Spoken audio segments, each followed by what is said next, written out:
ಎಲ್ರಿಗೂ ನಮಸ್ಕಾರ. ನೀವು ನೋಡ್ತಾ ಇದ್ದೀರಾ ಟಿವಿ ವಿಕ್ರಮ. ನಾನು ಮುಮ್ತಾಜ್ ಅಬ್ದುಲ್ ನೆಲೆಡ್ಕ. ವೀಕ್ಷಕರೇ, ಪಾಕಿಸ್ತಾನದ ಬ್ಯಾಡ್ ಟೈಮ್ ಸ್ಟಾರ್ಟ್ ಆಗಿದೆ. ಈ ಬಾರಿ ನಡಗತ್ತೆ ರಾವಲ್ಪಿಂಡಿ, ನರಳುತ್ತೆ ಕರಾಚಿ, ನೋವಲ್ಲಿ ಕೊರಗುತ್ತೆ ಇಸ್ಲಾಮಾಬಾದ್, ಕೈಗೆ ಸಿಗುತ್ತೆ ಪಾಕ್ ಆಕ್ರಮಿತ ಕಾಶ್ಮೀರ, ತುಂಡು ತುಂಡಾಗಲಿದೆ ಪಾಕಿಸ್ತಾನ, ಸ್ವತಂತ್ರವಾಗಲಿದೆ ಬಲೂಚಿಸ್ತಾನ.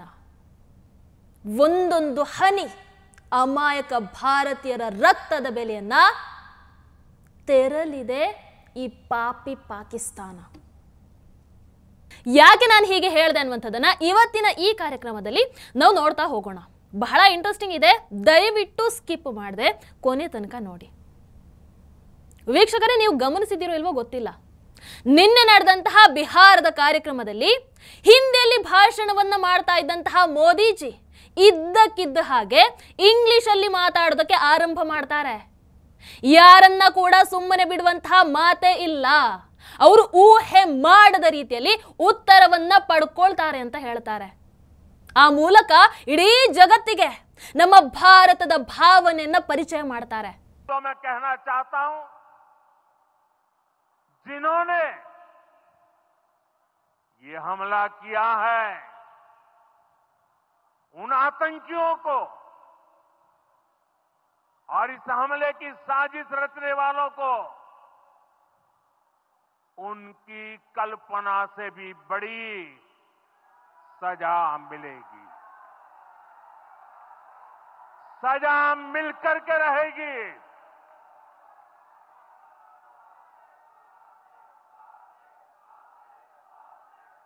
अब आतंकियों की बची खुची जमीन को भी मिट्टी में मिलाने का समय आ गया है. Friends, today from the soil of Bihar, I say to the whole world,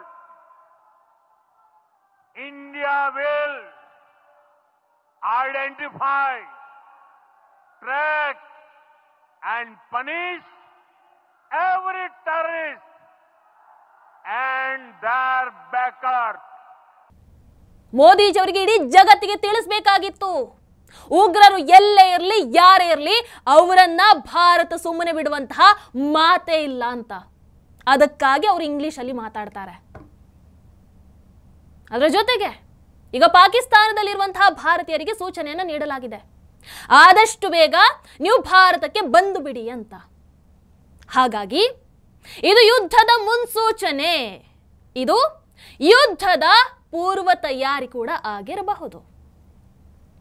ಆದ್ರೆ ಒಂದಂತೂ ಹೇಳಬಲ್ಲೆ, ಪಾಕಿಸ್ತಾನ ಇಲ್ಲಿವರೆಗೂ ನೋಡಿದಂತಹ ಭಾರತದ ಅತ್ಯಂತ ಕರಾಳ ಮುಖವನ್ನ ಈ ಬಾರಿ ನೋಡಲೇಬೇಕಾಗತ್ತೆ. ಹೋಗಿ ಮೋದಿಜಿ ಜೊತೆ ಹೇಳು ಅಂತ ಹೇಳ್ತಾನಲ್ಲ,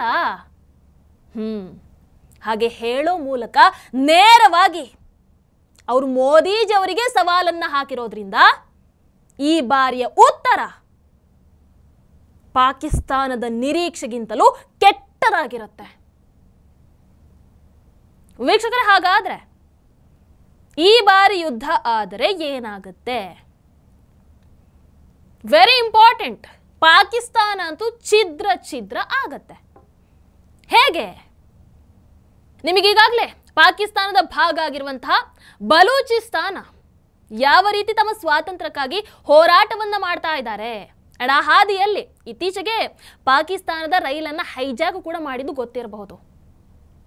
ಹಾಗಾಗಿ ಒಂದು ಕಡೆ ಬಲೂಚ್ ಲಿಬರೇಷನ್ ಆರ್ಮಿ ಅಟ್ಯಾಕ್ ಮಾಡುತ್ತೆ, ಮತ್ತೊಂದು ಕಡೆಯಿಂದ ತಾಲಿಬಾನ್ ಅಟ್ಯಾಕ್ ಮಾಡುತ್ತೆ, ಈ ಕಡೆಯಿಂದ ಭಾರತ ಕೂಡ ಅಟ್ಯಾಕ್ ಮಾಡಿದ್ರೆ ನಮಗೆ POK ಅನ್ನ ತಗೊಳ್ಳಬಹುದು.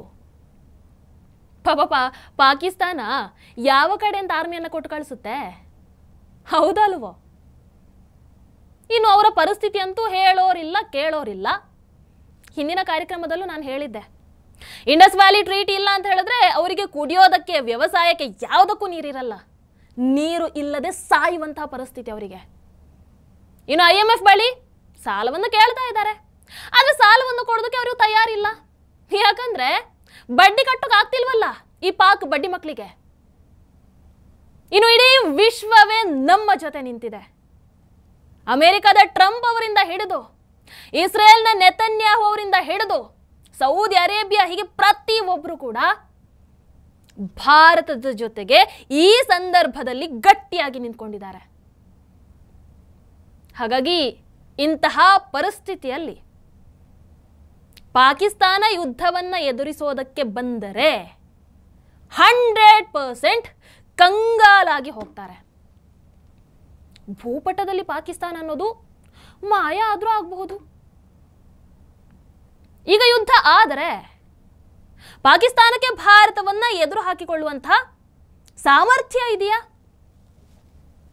ಭಾರತದ, ಅದೇ ರೀತಿ ಪಾಕಿಸ್ತಾನದ ವಾಯುಸೇನೆ ಆಗಿರಬಹುದು, ಭೂಸೇನೆ ಆಗಿರಬಹುದು, ಜಲಸೇನೆ ಆಗಿರಬಹುದು, ಇವುಗಳ ಶಕ್ತಿ ಹೇಗಿದೆ ನೋಡೋಣ ನಾವು. ವೀಕ್ಷಕರೇ, 2025ರಲ್ಲಿ 145 ದೇಶಗಳ ಮಿಲಿಟರಿ ರ್ಯಾಂಕಿಂಗ್ ಅನ್ನು ನಾವು ನೋಡ್ತಾ ಹೋದರೆ, ಮಿಲಿಟರಿ ಶಕ್ತಿಯಲ್ಲಿ ಗ್ಲೋಬಲ್ ರ್ಯಾಂಕಿಂಗ್ ಅನ್ನು ನಾವು ನೋಡ್ತಾ ಹೋದರೆ, ನಮ್ಮ ಭಾರತ ಜಗತ್ತಿನ 4ನೇ ಪವರ್ಫುಲ್ ಆರ್ಮಿಯನ್ನ ಹೊಂದಿದೆ. ಈ ವಿಚಾರದಲ್ಲಿ ಪಾಕಿಸ್ತಾನ 12ನೇ ಸ್ಥಾನದಲ್ಲಿದೆ. ರಕ್ಷಣಾ ಬಜೆಟ್ ಭಾರತ 6.8 ಲಕ್ಷ ಕೋಟಿಯನ್ನ ಮೀಸಲಿಟ್ಟಿದೆ. ಪಾಕಿಸ್ತಾನ 2.8 ಲಕ್ಷ ಕೋಟಿಯನ್ನ ರಕ್ಷಣೆಗೆ ಅಂತ ಮೀಸಲಿಟ್ಟಿದೆ. ಇನ್ನು ನ್ಯೂಕ್ಲಿಯರ್ ವೆಪನ್ ಭಾರತದ ಬಳಿ 172 ಇದೆ, ಪಾಕಿಸ್ತಾನದ ಬಳಿ 170 ಇದೆ. ಇನ್ನು ಒಟ್ಟು ಸೇನಾ ಸಿಬ್ಬಂದಿಗಳು ಭಾರತದ ಬಳಿ 26,10,550 ಮಂದಿ ಇದ್ದಾರೆ. ಪಾಕಿಸ್ತಾನದ ಬಳಿ 12,04,000 ಸೈನಿಕರಿದ್ದಾರೆ. ಇನ್ನು ಪ್ಯಾರಾಮಿಲಿಟರಿ ಫೋರ್ಸ್ ಭಾರತದ ಬಳಿ 25,27,000 ಪ್ಯಾರಾಮಿಲಿಟರಿ ಫೋರ್ಸ್ ಇದೆ. ಪಾಕಿಸ್ತಾನದ ಬಳಿ 5 ಲಕ್ಷ ಪ್ಯಾರಾಮಿಲಿಟರಿ ಫೋರ್ಸ್ ಇದೆ. ಇನ್ನು ಇಂಡಿಯನ್ ಆರ್ಮಿ ಭಾರತೀಯ ಸೇನೆಯಲ್ಲಿ ಒಟ್ಟು 21,97,177 ಸೈನಿಕರಿದ್ದಾರೆ. ಅದೇ ಪಾಕಿಸ್ತಾನದ ಆರ್ಮಿಯಲ್ಲಿ 13,11,500 ಸೈನಿಕರಿದ್ದಾರೆ. ಇನ್ನು ಟ್ಯಾಂಕರ್ ಭಾರತದ ಬಳಿ 4,201 ಟ್ಯಾಂಕರ್ಗಳಿವೆ. ಪಾಕಿಸ್ತಾನದ ಬಳಿ 2,617 ಟ್ಯಾಂಕರ್ಗಳಿವೆ. ಇನ್ನು ಶಸ್ತ್ರಸಜ್ಜಿತ ವಾಹನಗಳು ಭಾರತದ ಬಳಿ 1,48,594 ಇದೆ. ಪಾಕಿಸ್ತಾನದ ಬಳಿ ಕೇವಲ 24,639 ಇರುವಂಥದ್ದು. ಇನ್ನು ಶಸ್ತ್ರಸಜ್ಜಿತ ವಾಹಕಗಳು ಆರ್ಮೋರ್ಡ್ ಕ್ಯಾರಿಯರ್ಸ್ ಭಾರತದ ಬಳಿ 1,730 ಇದೆ.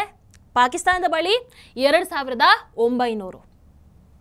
ಇನ್ನು MRAP ಅಂದರೆ main resistant ambush protected vehicle ಅಂದರೆ ಈ ಶಸ್ತ್ರಸಜ್ಜಿತ ಸಿಬ್ಬಂದಿಯೇ ವಾಹಕ. ಅದು ಅಂದರೆ ಅವರನ್ನು ಕರ್ಕೊಂಡು ಹೋಗುವಂಥ ವಾಹನ.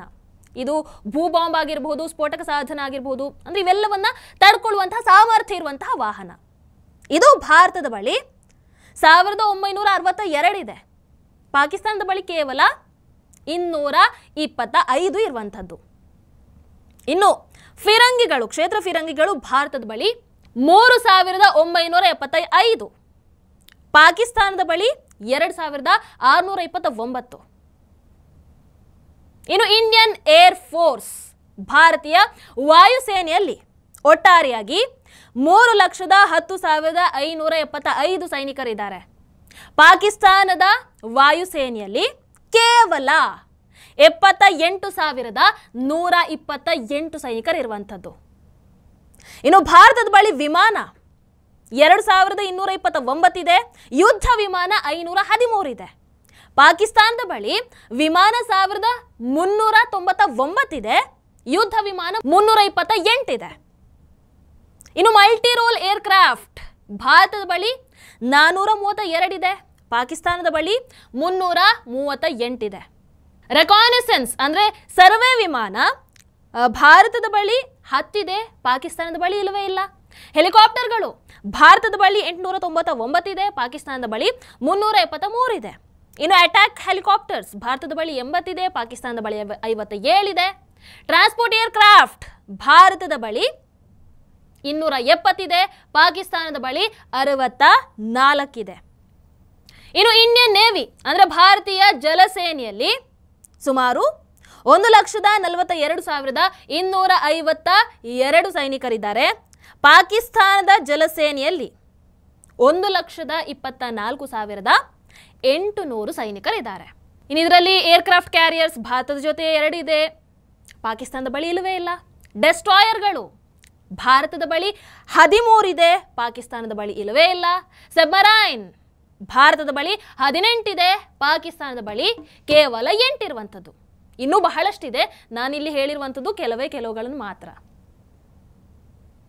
ಇನ್ನಿಲ್ಲಿ ಬಹಳ ಇಂಪಾರ್ಟೆಂಟ್, ಭಾರತದ ಬಳಿ ರಫೇಲ್ ಯುದ್ಧ ವಿಮಾನ ಇದೆ. 36 ರಫೇಲ್ ಯುದ್ಧ ವಿಮಾನ. ಮೊನ್ನೆಯಿಂದ ಪಹಲ್ಗಾಮ್ ಅಟ್ಯಾಕ್ ಆದ ನಂತರ ಬಹಳಷ್ಟು ಜನ ಹೇಳ್ತಾ ಇದ್ರು ರಫೇಲ್ ಅನ್ನ ಹೊರಗೆ ತೆಗಿರಿ ಅಂತ. ಅಫ್ಕೋರ್ಸ್ ರಫೇಲ್ ಹೆಸರನ್ನ ಕೇಳಿದ್ರೆ ಶತ್ರುಗಳು ಬೆಚ್ಚಿ ಬೀಳ್ತಾರೆ. ಕ್ಷಣ ಮಾತ್ರದಲ್ಲಿ ಶತ್ರುಗಳ ಮನೆಗೆ ನುಗ್ಗಿ ಧ್ವಂಸ ಮಾಡುವಂತಹ ಚಾಕಚಕ್ಯತೆ ಈ ರಫೇಲ್ ಯುದ್ಧ ವಿಮಾನಕ್ಕೆ ಇದೆ. ರಫೇಲ್ 300 ಕಿಲೋಮೀಟರ್ಗಿಂತ ಹೆಚ್ಚು ರೇಂಜ್ ಅನ್ನು ಹೊಂದಿರೋದ್ರಿಂದ ಭಾರತೀಯ ವಿಮಾನಗಳೇನಿವೆ ಅವುಗಳು ಲೈನ್ ಆಫ್ ಕಂಟ್ರೋಲ್ ಏನಿದೆ ಅದನ್ನು ದಾಟಲೇಬೇಕಾಗಿಲ್ಲ. ಆ ಕಾರ್ಯಾಚರಣೆ ಏನಿದೆ ಅದನ್ನ ಭಾರತೀಯ ವಾಯು ಪ್ರದೇಶದ ಒಳಗೆ ನಿಂತು ನಡೆಸಬಹುದು. ಹೀಗೆ ಹಲವಾರು ಸ್ಪೆಷಾಲಿಟಿಯನ್ನ ಈ ರಫೇಲ್ ಯುದ್ಧ ವಿಮಾನ ಹೊಂದಿದೆ.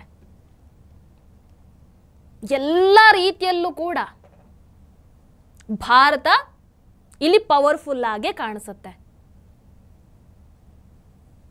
ವೀಕ್ಷಕರೇ, 1965ರಲ್ಲಿ ಲಾಲ್ ಬಹದ್ದೂರ್ ಶಾಸ್ತ್ರಿ ಅವರು ಪ್ರಧಾನಿ ಆಗಿದ್ದಂತಹ ಸಂದರ್ಭದಲ್ಲಿ ಭಾರತ ಪಾಕಿಸ್ತಾನ ಯುದ್ಧ ನಡೆಯುತ್ತೆ.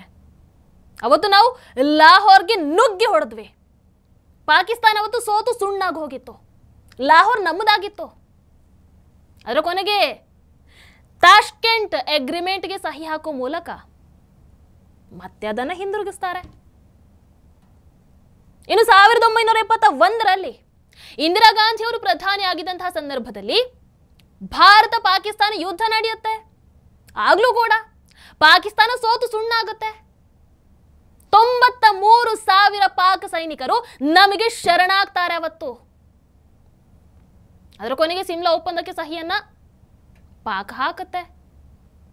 ಭಾರತ ಯಾವುದೇ ಷರತ್ತಿಲ್ಲದೆ ಆ 93,000 ಪಾಕಿಸ್ತಾನಿ ಸೈನಿಕರನ್ನ ಬಿಡುಗಡೆ ಮಾಡಿ ಕಳಿಸುತ್ತೆ.